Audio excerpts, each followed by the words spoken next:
On Christmas Eve, my son said, "There's no room for you this year."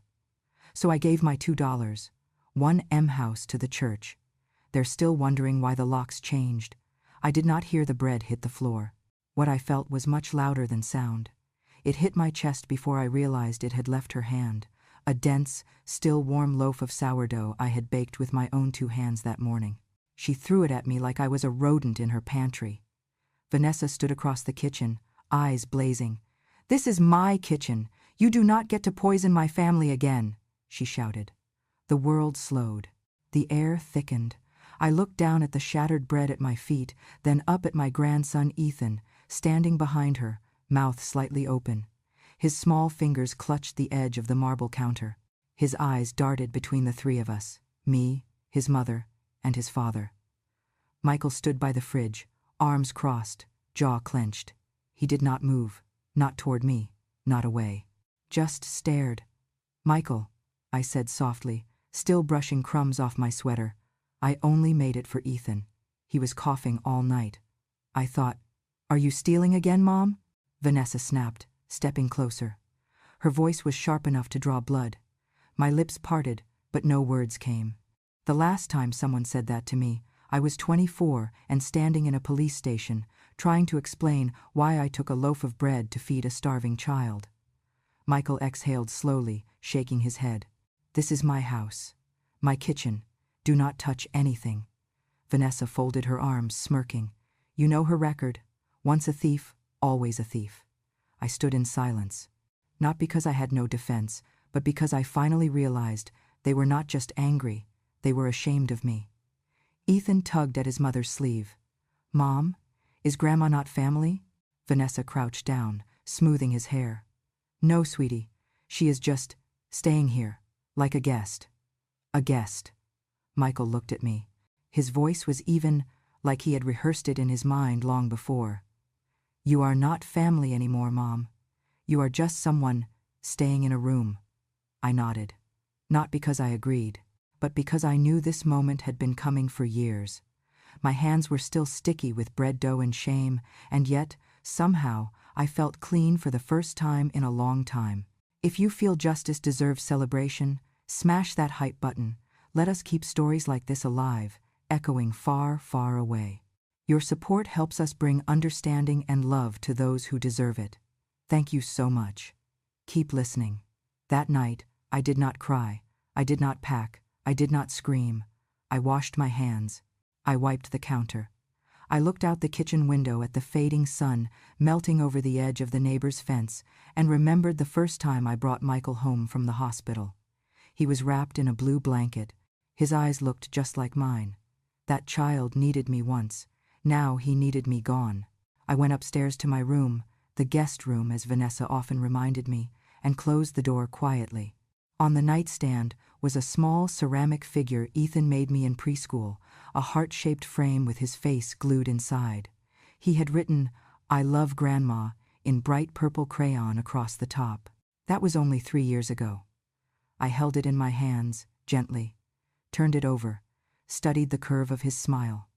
Downstairs, I could hear them preparing dinner for the real family. There would be candles, wine, imported truffle butter, the sound of my bread being swept into the trash. I sat in silence. But my mind wasn't quiet. It began replaying every time I was erased. Muted. Moved to the edge. The Thanksgiving I was told to eat early in the kitchen because Vanessa's friends were not comfortable around older energy. The birthday where they forgot to invite me but posted photos on Facebook from a restaurant I used to save. Coupons to visit. The conversation I overheard where Michael said, "I had to let her stay. She's got nowhere else to go. It's charity, really." I had not raised my son to be cruel, but I had raised him in silence, and that silence had become a blanket he used to smother me. That night, I did not sleep. Instead, I wrote. I wrote a letter to someone I had not spoken to in over 15 years. Daniel Whitmore. He was once just a name on an envelope, an attorney who came into my store when I still ran my little corner market, asking if I had Tylenol for his sick wife. I did not, but I gave him 2 from my purse and drove him to the pharmacy myself. His wife recovered. He never forgot. Now, I needed him to remember me again. At sunrise, I folded the letter and placed it inside an envelope, sealing it with the only thing I still had, my full name. Elena M. Morales.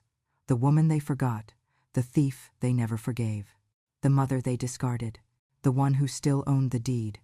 I went downstairs to make coffee. The house was quiet. I passed the trash can and noticed the bread I made was gone, taken out already, like it had never existed. But I had. And they were about to remember that. I remembered the papers hidden in the shed, the deed still in my name. I was not always forgotten. In 1971, I stepped off a bus in El Paso, Texas, with a suitcase full of linens and a folded note in my pocket with one name, Maria Delgado. She was a friend of a friend, someone who promised a floor to sleep on until I could find work. I was 24, alone, 6 months pregnant with Michael, and I believed in the promise of America the way a child believes in stars, naive, blind, and completely. I worked that same week, cleaning houses, folding laundry, scrubbing floors so spotless the rich women I worked for could see their reflections while looking down at me. I did not mind. I had arms, I had legs. I had a baby coming who would one day grow up with more.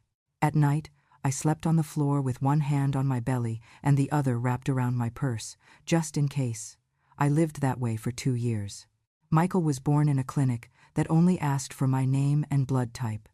I gave them both and offered to mop their floors in return. I remember the winter of 1974. It was bitter. We had no heat. Michael had a fever that made him cry through the night. I had $3 and no bread. That morning, I walked to a bakery 3 blocks down, waited until the crowd cleared, and took one loaf from the crate sitting outside the back door. They called it theft. I called it breakfast for my son. They put handcuffs on me while he sat on the curb in his tiny coat. He was too young to understand why the police yelled at me, why I cried, why I kept whispering, "It's okay, it's okay."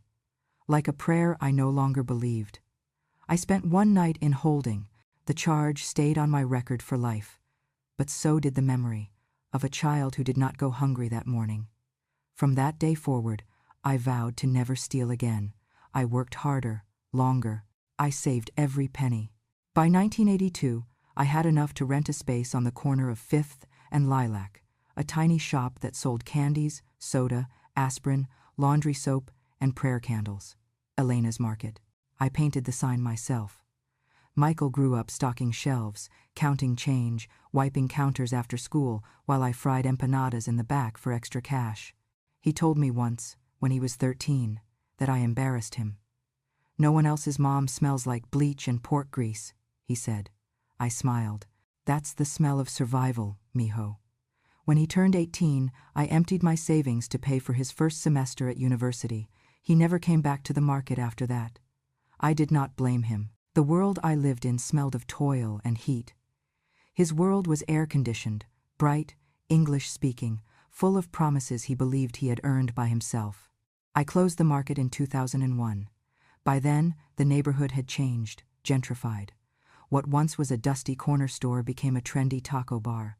They offered to buy the property for double its worth. I declined. Instead, I renovated the building into a home. My home. With the same foundation I had mopped and bled over for 3 decades. Michael married Vanessa the following year. She came from a family that smiled with their teeth but never hugged. Her skin was flawless, her words carefully selected. I baked her a welcome pie on the first night she visited our house. When his company succeeded, he bought a Tesla, flew to Italy, and sent me a postcard of Florence. On the back, in his tidy handwriting, he wrote, "Made it, from nothing to everything. Nothing." That word hit harder than the cuffs ever did. Years later, I watched a local interview with Michael, a news segment called From the Ground Up. He sat in a crisp navy suit, legs crossed, smile dazzling. "I built my life from scratch," he said. "No one helped me. I just hustled, did what I had to do." I sat in that same house, my old store, watching the television I had saved 2 months to buy. The room was quiet. The only sound was the dull hum of the refrigerator and the roaring silence inside me. He meant it. He truly believed he had done it all alone. The next morning, Vanessa told me not to talk to Ethan about poor people's stories. They're traumatizing, she said. He doesn't need to know you were, whatever it was you were. I was a mother, I said. She rolled her eyes. Sure, but that's not exactly a resume. From then on, I was instructed not to tell Ethan bedtime stories, not to bring up the past, and not to make the house smell like poverty food. They changed the curtains, repainted the walls, bought modern furniture, erased the color, the texture, the warmth, until it no longer looked like my house, but like something out of a catalog I could not afford. I had gone from owner to ornament, from mother to relic, from history to inconvenience. They did not ask me to leave. That would have been too honest. Instead, they made me invisible. They called it keeping the peace. I called it disappearing while still alive, and I was done. There is a special kind of cruelty that hides behind words like vibe and energy. A new form of erasure, soft and polished, wrapped in scented candles and inspirational quotes. Vanessa believed in high vibrational living. She said it often, like a prayer. No clutter, no chaos, no low-frequency energy. Apparently, I was all three. It started with the little things. She removed the rosary I had hung over the kitchen door and replaced it with a brass infinity sign that said, manifest. She threw away the garlic braid I kept near the stove and told me the smell was culturally limiting. Then, she rearranged the house. I used to keep a rocking chair in the living room, an old floral thing I had brought from the market days. One morning, it was gone. Where is my chair? I asked. Vanessa didn't even look up from her laptop. Oh, we donated it. It did not match the aesthetic. My chair, donated, like I was already dead. The dinner table had once fit 6. It was the only place where I ever truly felt seen.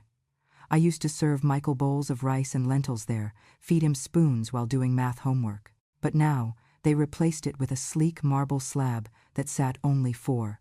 You can eat earlier, if you like, Vanessa said. That way, we can keep the space clear when guests arrive. Clear, like a crime scene, like I was a stain. She set the table with white plates and wine glasses, hand-folded napkins, eucalyptus sprigs. No room for stories, no room for history, no room for me. At first, I still tried. I would sit on the side bench with a small plate, smiling at Ethan across the table while they discussed quarterly returns and plant-based diets. But soon, even that became a problem. Grandma keeps looking at me when I eat, Ethan said once. Vanessa smiled tight. She does that sometimes. Just eat, honey. I started eating in the laundry room. When guests came over, I was told to give them space. I would peek from the hallway, catching glimpses of clinking glasses and loud laughter. Occasionally, someone would notice me. Who's that? A woman asked once, sipping white wine. Vanessa smiled as if answering a trivia question. Oh, she lives here. Like an old roommate of Michael's mom. Old roommate. That night, I stood in front of the mirror in my room. I touched my face. I had lines, yes. But I still had a name. I was not just someone who lived here. I built this place. Scrubbed the tiles, laid the foundation, paid for the concrete with calloused hands. But now, I was a ghost. Polite, quiet, fading. Ethan was the only light left. He used to sneak into my room with questions. Grandma, how do you say moon in Spanish? Grandma, what's your favorite animal? Why do you always smell like cinnamon? I loved him more than life itself. But slowly, even he began to change. Why don't you ever smile anymore? He asked one day. I looked at him and felt my chest collapse. He was not being cruel. He was just observant. Because people stopped seeing me, I said. That night, Vanessa knocked on my door. Please don't put sad ideas in Ethan's head. He's very sensitive to energy. If you're going through something, maybe journal about it. Don't project. Project. I nodded, bit my tongue. But inside, something ancient began to stir. Then came the rule book, literally. Vanessa printed a 1-page family communication guide and slid it under my door. It read, please refrain from sharing traumatic or immigrant-based stories, bringing up religious beliefs at mealtimes, speaking Spanish in front of guests, can make others feel excluded. cooking with strong-smelling ingredients without asking, referring to yourself as abuela in front of Ethan's peers. At the bottom, in italic gold font, it said, "Let's build a home of peace, balance, and forward movement." I stared at the paper for a long time. They wanted peace. I gave them silence. They wanted balance. I gave them distance. They wanted forward movement. I gave them space. I no longer spoke at dinner. I no longer entered the kitchen without asking. I stopped hanging my laundry outside because Vanessa said it looked too third world. I bought candles that smelled like lavender instead of cinnamon, even though I hated them. One evening, I came downstairs to find Ethan crying quietly in the den. "Why are you crying, cariño?" I asked. He looked up. His nose was red. I told my friend, "You were my abuela," and he said, "What's that?" And I said, "It means grandma. But Mom said I should stop using that word at school." My hands trembled. "What word, mijo?" "Abuela." I sat down beside him, wrapped him in my arms. "That word," I whispered, "is sacred. But even sacred things, when not spoken, begin to vanish." By then, the house no longer felt like home. It felt like a hotel lobby. Everything white, neutral, lifeless, smiling faces, curated joy, endless performative positivity. There were no photos of me on the wall. Not one. Vanessa printed all their family photos in black and white, framed in matching silver. Her, Michael, Ethan at the Grand Canyon. Her, Michael, Ethan at Christmas. Her, Michael, Ethan at the new lake house. My history was not on brand, so I shrank. I became smaller in my movements, in my words, in my presence. But I was not gone. I was waiting, and I was remembering. The week before Christmas, I felt something shift. Not in the weather, Texas winter rarely bites, but in the way the house moved around me. There was a buzz, a kind of frantic, curated joy. Boxes arrived every day, table settings, fake snow spray, golden ribbons, imported crackers, name cards printed in cursive. Vanessa stood in the living room directing furniture like a stage play. "Minimalist winter luxe," she told the decorator. "No clutter, no chaos, no color." She glanced at my poinsettia plant, the one Ethan helped me pot, and frowned. It disappeared that evening. I stayed out of the way. I always did. But this time, I thought, maybe I could still offer something. Christmas, for me, was caldo de pollo, chicken broth, simmered for hours with corn, garlic, fresh cilantro, lime. It was what I made every year when Michael was young. He once called it magic soup, said it tasted like a warm hug. That morning, I woke early and began peeling garlic, chopping carrots.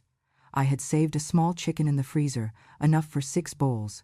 I worked quietly, letting the broth speak in steam and memory. By noon, the scent filled the kitchen. Ethan ran in, eyes wide. "It smells like the old house," he cried. I smiled. "It is your father's favorite." Vanessa walked in just then, her phone in one hand, silk robe trailing behind her. She froze. "What is that smell?" she said. "Chicken soup," I answered. "For Christmas." She stared at the pot like it had insulted her ancestors. "We have a caterer, Elena," she said tightly. "Guests are arriving in 3 hours." "I know," I said. "This is just for the family." She walked over and lifted the lid. Steam rose. She wrinkled her nose. "Cilantro? Garlic? Elena, are you trying to turn this place into a soup kitchen?" Michael entered the kitchen, dressed in a navy sweater and slacks, adjusting his cufflinks. He saw the scene, the pot, me, hands damp, smile fading. "Mom," he said gently, "no offense, but that's not what we serve anymore." I looked at him. That child I once fed with the same ingredients now stared like I had brought shame to his marble countertops. Vanessa opened the cabinet under the sink, yanked out the trash can, and dragged it toward the stove. "Wait," I whispered, but it was too late. She dumped the entire pot into the sink. Soup splashed. The scent of hours lost filled the air. Ethan gasped. I did not move. Water, chicken, cilantro, gone. Vanessa tossed the pot in the dishwasher like it had insulted her. "We are not doing peasant nostalgia this year," she said flatly. Michael kissed her cheek. "I'll go check on the photographer," he said. The photographer. The guests arrived in black cars, women in silver dresses, and men in tailored blazers. Laughter echoed in the hallways as champagne flowed. Ethan wore a bow tie and shiny shoes. I had ironed that shirt myself. I went to my room, as expected. I changed into my best sweater, dark red, soft, hand-knitted. I held my earrings in my palm, the ones Michael gave me for my 60th. I waited until 6, then 5 more minutes, then 5 more. No one came to get me. I stepped into the hallway. The door to the staircase was locked, not just closed, locked. I turned the knob again, gently. No movement. I knocked once, twice, nothing. From downstairs, music drifted up. It's beginning to look a lot like Christmas. I heard clinking glasses, camera flashes, a pop of champagne, laughter. I stood there for a moment. Then I sat on the floor. I did not cry. I listened. I imagined the table, gold napkins, polished forks, a centerpiece of artificial snow, and white roses. The seat where I used to sit, empty, I assumed. At 8:12 p.m., the hallway went quiet. The door clicked. Someone had unlocked it. I stepped out. The dining room was spotless. No crumbs, no glasses, no trace, like nothing had happened. The photographer was packing up. He looked up at me, puzzled. "I didn't know you lived here," he said. I nodded. Neither did they. The next morning, I found Ethan in the kitchen, still in his pajamas. "Grandma," he said, "why didn't you come to Christmas?" I opened the fridge, took out eggs. "I was upstairs, cariño." "But why?" I cracked the eggs into a bowl. "Because sometimes people forget who built the table they eat at." He tilted his head. "That's silly." I smiled. "Yes, it is." Later that day, I overheard Vanessa on the phone. "She didn't match the vibe," she said. "We wanted something elevated. She's not really part of this Christmas. Not this Christmas, not this family, not even this house, anymore." They had erased me from the photo, from the menu, from the table. But I was still here, and I had not forgotten anything. The day after Christmas, I made tea at dawn. The house was silent, still hung over on champagne and curated joy. The scent of rosemary from the centerpiece lingered faintly in the air, like a lie trying to perfume the truth. I sipped my tea in the laundry room, my usual sanctuary, and looked out the small window that faced the backyard. The old fig tree stood bare, its branches brittle, reaching upward like hands too tired to pray. Beyond it, at the far corner of the yard, was the shed. It had not been opened in years. They called it the junk barn. Vanessa once suggested tearing it down and putting in a yoga deck. I said nothing, just nodded. But inside that shed, buried under blankets and sealed boxes, was the version of me they had forgotten, before silence, before shame, before I became an invisible tenant in my own life. I waited until the afternoon, when they had gone to brunch with friends. Vanessa wore fur-lined boots she once said were ethically ambiguous. Michael barely looked at me as they left. Ethan waved. When the car pulled away, I stepped outside and crossed the yard. The shed door creaked open like a breath being held too long. Dust danced in the slanting light. I coughed once, then pushed aside a stack of old crates until I reached the back wall. Behind a false panel, hidden beneath 2 layers of wood, was a metal box. My name was still etched on top in black permanent marker, E.M. Morales, private. I carried it inside, locked the laundry room door, laid everything out on the table. Inside were a copy of the original deed to the house, signed in my name alone, the withdrawal slips from the $40,000 I gave Michael years ago, birth certificates, tax records, notarized documents of ownership, and finally, a small, dusty black device, the recorder. I had bought it 3 years ago after Vanessa said to me, "You twist words. It's hard to trust your memory at your age." Something about the way she smiled when she said it felt rehearsed, weaponized, so I started recording. Not always, not everything, just enough. I had hidden the device in a picture frame of me and Michael, back when he still called me Mama. It sat on the hallway table for years, right by the kitchen. It heard everything, every insult, every condescension, every denial. I plugged it into my old laptop and pressed play. Vanessa's voice spilled out, smooth and smug. She lowers the property's vibration. Honestly, I wish we could just put her somewhere. Like, a proper place. Michael's voice, flat. She has the deed, technically, but no one checks that. She probably forgot she owns it. Another clip. God, she cooked again. The whole place smells like a cantina. I cannot live like this. I don't want Ethan learning Spanish. He'll sound less refined. Clip after clip. Days, months, years of erasure recorded in perfect clarity. I sat in that room, listening. My hands trembled, but not from anger, from resolve. That evening, I wrote a letter. Dear Daniel, I hope this finds you well. It has been many years, but I believe you once told me I could call if ever I needed someone to remember who I really was.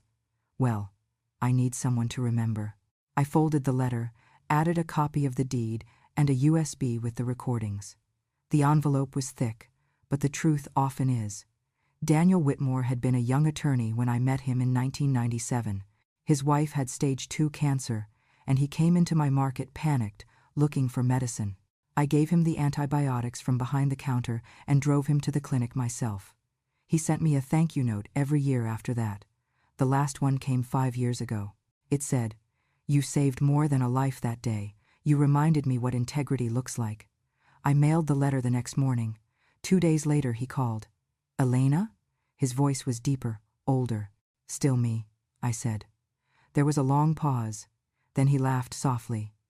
"You know, I had a feeling one day you'd need to cash in that favor." "It's not a favor, Daniel," I said. "It's a reckoning." He grew quiet. Then he asked me to email him the full files, and if I still had the original deed. I did. He asked how long they had been living in the house. I told him. He whistled low. "This might be easier than I thought," he said. "Why?" "Because arrogance always leaves paperwork, and karma loves a loophole."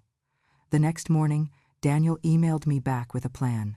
"Everything is legal, everything is provable, and best of all," he wrote, "it's time they remember who this house belongs to." I stared at those words for a long time. Not who lived here, not who stayed in a room, but who it belonged to. Me. Not because I needed power, but because I needed peace. And peace, my darling, sometimes comes with a lawyer. It is strange how justice begins. Quiet, methodical, and almost boring. Daniel did not speak like a man wielding vengeance. He spoke like a doctor reading an X-ray, calm, precise, with patience sharpened by time. He called me 2 days after I mailed the documents. "Elena," he said, "I reviewed the deed, the loan files, and the recordings. What you have is not just personal, it is powerful, and more importantly, it's enforceable." I let out a breath I had been holding for years. He continued, "Did you know Michael refinanced the house last year?" "No," I said. "I was never told. He used your property as collateral, took out a $600,000 line of credit under Morales Properties LLC. That alone is questionable, since the original deed is solely in your name." I blinked. "Can he do that?" "He did it through a joint living affidavit, claiming co-occupancy. But here's where it gets interesting. The bank approved it under one condition, that there be no pending disputes or ethical violations in the household. There's a clause." He paused and then read it aloud. "Any elder abuse, coercion, or discriminatory behavior toward dependent cohabitants may void the loan and trigger immediate recall of property rights." I sat there stunned. And the recordings? They prove more than abuse. They show long-term, calculated emotional cruelty. The kind that turns this into not just a civil matter, but a moral one. Daniel explained the process. We would file a grievance with the bank and a formal complaint with the Office for the Protection of Elderly Rights in Austin. The recordings, labeled and time-stamped, would be included as exhibits. A notarized letter from me would declare the history of ownership, the current living situation, and the psychological distress I had endured. "This will not be a lawsuit," Daniel said. "It will be a reckoning through systems they believed would always protect them." 2 days later, he submitted everything. I watched him scan the flash drive into an encrypted file. He named it Case, Elena, Truth. It felt like a burial, Not of myself, but of who they thought I was. Vanessa once called me harmless, dull, passive. But she never looked in my eyes when she said it. The letter Daniel wrote on my behalf began with one line. I am the legal owner of 4529 Rosewood Avenue, and I have been systematically erased from my own life. It was forwarded to the bank's fraud department, and to a journalist Daniel knew, an editor for a digital publication on family rights. She read the file and asked, "May I call her?" I said yes. Her name was Claire. She sounded young, but sharp. "Miss Morales," she said, "this isn't just about a house. This is about dignity. Would you be open to sharing your story?" "I already am," I said, in my way. The next morning, the house was quiet. Vanessa was filming content in the sunroom, rearranging throw pillows and practicing lines. "Hey guys, today we're talking about generational energy, how to detox negativity from your home space." I passed behind her silently. By that evening, things began to crack. The first email came from the bank. Notice of reevaluation of loan terms, urgent response required. Michael read it in the kitchen, his face drained of color. Vanessa walked in, phone in hand. "What's wrong?" He shoved the screen at her. "The bank wants to review our occupancy affidavit. They're saying there's been a complaint." Vanessa's brows furrowed. "From who?" Then, her eyes met mine. I was stirring tea at the counter. Her mouth opened, closed. Michael paced. "They're threatening to void the loan. They mentioned elder mistreatment." What the hell is going on? I took a sip of tea. "Maybe," I said softly, "you should check who owns the house." The next day, a bank representative came to the door with 2 envelopes, one addressed to me, the other to Michael. Mine said, "To Miss Elena Morales, as the legal title holder of 4529 Rosewood Avenue, please be advised of your full reinstated control over all rights, assets, and access to the property effective immediately." Michael's letter was not so kind. "Due to material misrepresentation and ethical violations of contract, your occupancy agreement has been voided. Your financial line of credit is hereby suspended pending full review." Vanessa screamed when he read it out loud. She started crying, real tears, messy, uncurated. "You said this was ours," she shrieked. Michael stared at the paper like it was in another language. "How could she? How could you?" He turned to me. "You're 80, he said, like my age was a crime. 78, I corrected. He looked at me for a long moment. Then he whispered, "You planned this. All of it."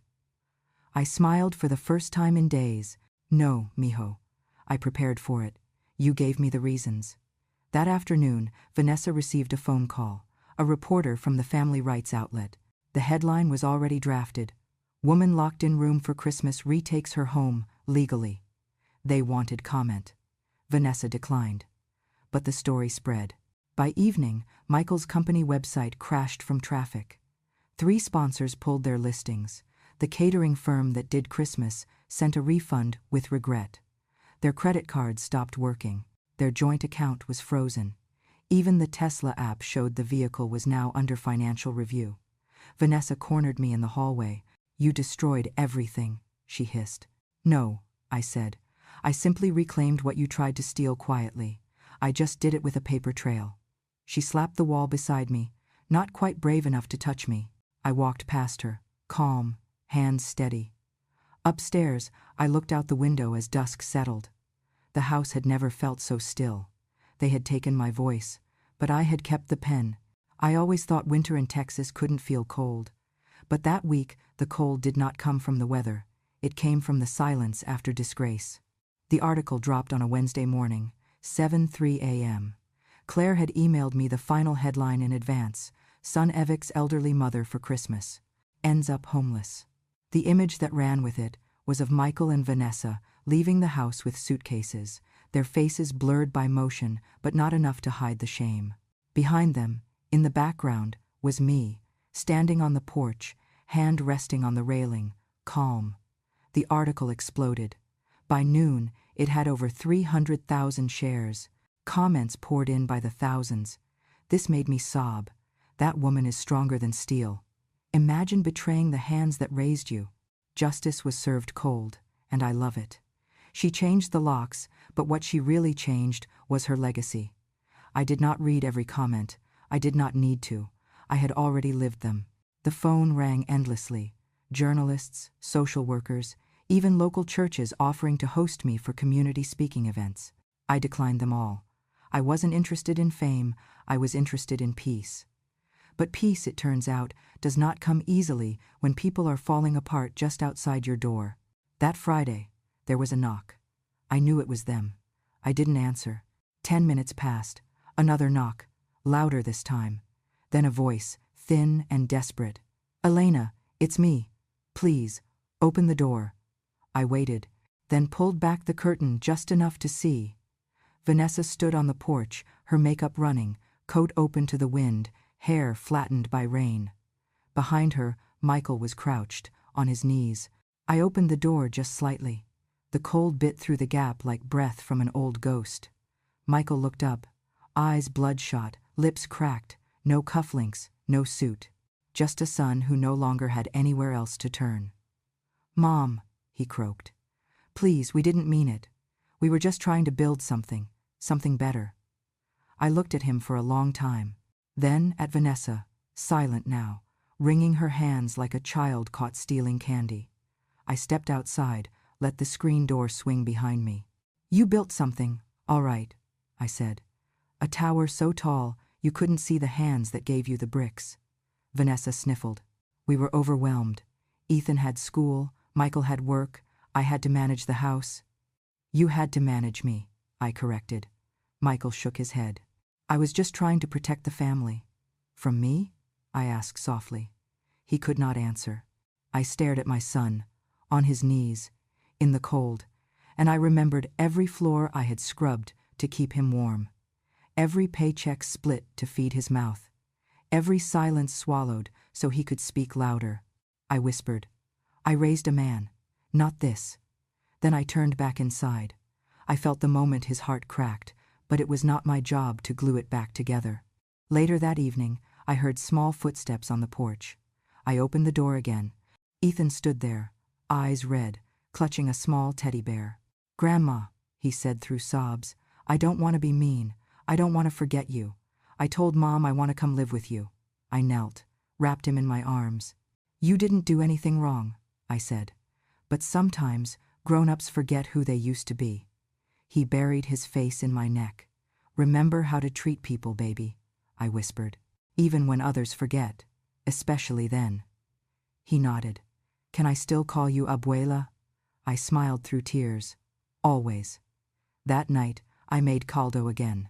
Not for a party, not for a crowd, just for me and Ethan, who stayed for dinner while his parents found a hotel. The soup simmered quietly, filling the house with warmth. Real warmth. He drew pictures on the kitchen table while I chopped cilantro. He handed me one, me, drawn with big eyes and a glowing heart. "That's your abuela power," he explained. I laughed. "That's a good power to have." The next week, Vanessa tried one more time. Through email, "Can we come back just until things settle? We'll stay out of your way." I forwarded it to Daniel. He replied to her directly. "Per the revised occupancy order, any return to the property must be granted by Miss Elena Morales. As of today, she has declined." She never responded again. Michael, I heard, had sold his Tesla to cover legal fees. His company's reputation was damaged beyond repair. One of his former clients reached out to me to say, "I never would have guessed he came from someone like you. You deserve better." I did. Vanessa lost her brand deals. Her blog was shut down for misleading family values. The last video she ever posted was one where she cried into the camera and said, "I'm a good person. I just got caught up in the image." I didn't comment. I didn't need to. Because for the first time in years, I didn't have to prove anything. The locks had changed, but so had I. I was no longer invisible. I was the woman who gave everything, and finally took something back. The house was never just wood and walls. It had held decades of breath, of grief, of hope. But after everything, I knew it was time to let it hold more than my story. So I gave it away. Not to the church, as they had once assumed. Not to Michael. not to anyone who had forgotten me. I gave it to those who remembered. The paperwork was finalized in spring. Daniel stood beside me as I signed it over to a nonprofit called For the Forgotten Elders. It was a small organization, mostly run by retired nurses and volunteers, dedicated to housing seniors who'd been abandoned by their families. No income, no next of kin, no problem, their mission said. You deserve a warm bed, even if the world went cold. When I handed them the deed, the director, a woman named Grace with silver hair and hands like my mother's, held it like it was sacred. You're not just giving us a building, she said. You're giving people somewhere to be remembered. That fall, construction crews arrived, not to tear down, but to revive. The shed out back was turned into a greenhouse, the laundry room into a small library. My old bedroom became a welcome suite for those who arrived in tears and silence. The marble dining table? Gone. In its place was an oak table built by hand, room for 12, maybe 14 if we squeeze. No name cards, no pretense. Just space. They let me help decorate. I chose warm yellows, soft blues, and painted every room with a different word. Resilience, mercy, shelter, truth. But the front gate held my favorite change. A bronze plaque, fixed just beneath the mailbox. Simple, clear. If they ever told you you don't belong, this door is always open. I stood there the morning it was installed, watched the man bolt it in, step back, nod. That night, the first resident moved in. Her name was June, 81, widowed. Her daughter had left her at a rest stop with nothing but a sweater and a plastic bag. When she arrived, she looked at the house like it was a trick. It's really free? She whispered. It's really home, I said. Each week, more arrived. A man who'd been couch surfing since his son sold their family home, a woman who hadn't been hugged in 4 years, a couple who lost everything to a reverse mortgage scam. They came broken. We built each other back. I began teaching a weekly class in the new kitchen, cooking with Grandma Elena, open to anyone, any age, no payment required. Our first recipe? Bread. Specifically, bolillo, the same kind Vanessa had thrown at me. But this time, we kneaded it with care. We laughed. A girl named Marisol asked why I tapped the dough twice before baking. To let it know it's loved, I said. We served it with butter and soup. We watched the kids eat like they hadn't in days. Some hadn't. It didn't erase what happened, but it redefined it. One afternoon, I felt a tug on my skirt.